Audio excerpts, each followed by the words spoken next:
Hello, everybody, and welcome back to another Gas Trader Newsroom. Inflation concerns return as both the CPI and the WPI come in hot. My name is Michael DeGioia, and I'm joined by my co-host, Jill Molandrino, Global Markets Reporter from NASDAQ. Jill, how you doing? Good, doing well today, Mike. Thanks for having us. We'll just jump right into it, and let's talk a little bit about the Consumer Price Index. It came in hotter than expected. What are your thoughts on the CPI in general? And, obviously the continued and ongoing inflationary concerns. I mean, we've been pretty much talking about inflation ad nauseum for almost 2 years. What are your thoughts on inflation going forward? I would say, it came in a touch higher than economists were expected. Although, I mean, I guess you could say it's essentially in line with what most people had expected, given the rapid rise in energy and commodities over the past 3 months. So I don't think there was a surprise when it came to that. And the reactions were relatively muted if, market action is any indication. So it seems as if the market is thinking that, near term, it's not going to have a material impact. However, I think it's personally going to be sticky in September and October, and we could potentially get one more rate hike from the Fed. But what it means for the markets in general, should we get one more hike, then I think it's safe to say that you will see some volatility through the end of the year, as risk-on assets will certainly feel the impact of it. But I think it's important to note that a lot of the data and the indicators that they look at are lagging, and some of the effects of the rate hikes may not have trickled through the system yet. So I just think it's important for investors to note that. I think it's going to be sticky. I mean, you can extract energy, you can extract housing, but at the end of the day, the consumer's still feeling it. So I think it's more of how it's going to impact the consumer. Are they going to be shopping for necessity versus discretion? What does it mean for services? How are people going to prioritize how they're spending? You have consumer loans coming back online. COVID savings, although I'm surprised they lasted this long, are starting to dwindle down. I believe 2 trillion was distributed in terms of stimulus checks, and about 150 billion is what's remaining. So I think the consumer has really been a strong point through all of this, but I think it's going to be really key to see how they perform, particularly as we're getting to the holiday season. Yeah, and the other thing, so is we've also had WPI also come in hotter than expected. Usually WPI is kind of an indication that there's more inflation to come. CPI is obviously, that's the consumer price index. That's what people pay for various products. So, I mean, do you think that the Fed's pause in the summertime in terms of rate hikes potentially was a mistake, which kind of fanned the fuel of fire that kind of reignited inflation? Are they going to pause in September? Are they going to go for one more rate hike of 25 basis points? I mean, the European Central Bank just raised to the highest rates that we've seen in many, many years today. Mm-hmm. What does that indicate for the Fed going into September? Because it seems like the markets move off the Fed pretty much. Right. Well, I would say that the rate hike they got in the ECB was dovish, right? And I think that's why you're continuing to see a higher interest rate environment here. That's also why we're seeing the move in the dollar that's had over the past 3 months. Because we run in the dollar, yeah. Right. So, I think perhaps the Fed thought that there was a change in the trend, which is why they might have paused. But again, I think it is important to note that a lot of the data that they look at is lagging, and their rate strategy hasn't perhaps made its way through the system yet. And like I said, I think consumer spend, if there's any change in employment, if there's any change with wages being sticky, it will be higher for longer. I certainly don't anticipate any cuts, that's for sure. Yeah, no, so it's kind of a high interest rate environment is what we're going into, and we should expect to stay there for at least 6 months to a year.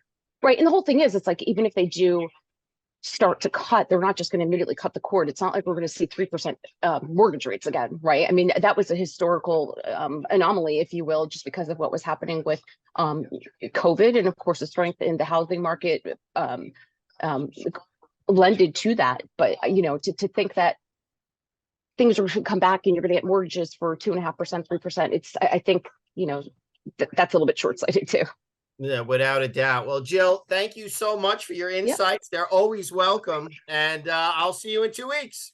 All right. Sounds good. Have All a good one, right. Mike. Take Have care. a good weekend. See Take ya. it easy. All right. Let's jump to the charts here. Let me bring up my Dash Trader. Okay. So let's just take a look at what the markets are doing here. I'm going to bring up a daily chart. The markets, I mean, really have been holding up very well, considering all this new inflation data. So let's just pull back here. This is the daily chart of the S&P. And as you can see, we've had this kind of 3-day pullback. We've had this little consolidation, a secondary run up that's potentially forming. The next resistance level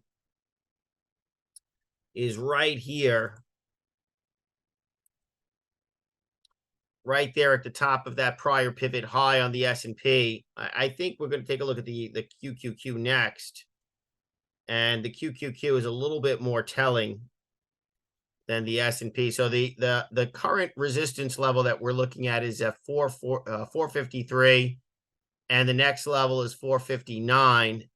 Needless to say, we're probably going to test the 453. Usually a market won't run or break out of a formation without running to the next resistance level and at least testing it. Whether we break through the 453 level and go to the 459 level, I don't know. The NASDAQ looks a little bit more bullish than the S&P does, certainly. We have resistance here at 380 on the QQQ.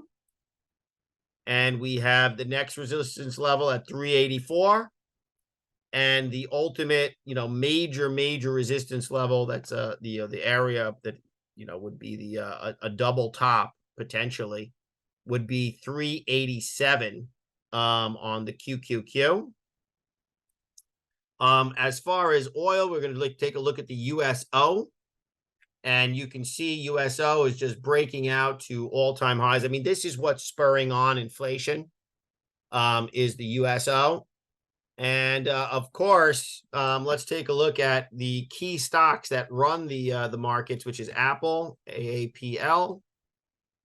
Apple kind of putting in a bottom here. I mean, really no fireworks with Apple's release and of the iPhone 15 and all kinds of new products and services. So really no fireworks to speak of when it came to the NASDAQ, to Apple. And but the one that we should definitely take a look at is NVIDIA, NVDA. NVIDIA, basically NVIDIA has pulled back off its highs. But it certainly looks like it might be ready for another bounce.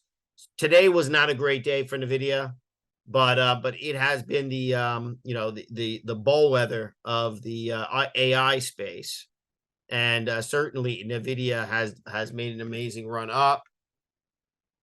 Let's take a look at the DIA, because the Dow has been kind of on its own page. The Dow actually broke out the most here, going into the end of the day here and the end of the week. So the Dow looks like it's kind of carrying the day. QQQ had a pretty good run, but certainly not as significant as the Dow. And of course, the S&P also made a nice run up. The volume was also, I must say that the volume was also pretty decent on the SPY, the Dow, and the QQQ. I mean, the QQQ probably had the least significant volume. Let's take a look at Microsoft. Microsoft had a gap up, kind of a doji-like bar after pretty significant run up. Let's see, Disney, media companies. I mean, Disney's had a nice bounce off the low lately. But overall, the market seems to be shrugging off all these inflationary concerns that we've seen thus far. One thing to take a note of is the old man gold hanging in there at 177 on the GLD, which is the ETF for the gold contract. So far the markets are incredibly resilient going here into the second week of September, as things continue to hold up very, very well, even though inflation data kind of looks terrible, and we don't exactly know what to expect from the Fed. Pause, maybe a quarter basis point rate hike, but certainly inflation is not going away or disappearing. So let's wrap things up for this week. Stay up to date with all things DAS by signing up to our monthly newsletter and emails. Fill out the form at the bottom of our webpage. Subscribe to our YouTube channel if you haven't already done so. Follow us on social media at DAS Trader on LinkedIn, Twitter, Facebook, and Instagram.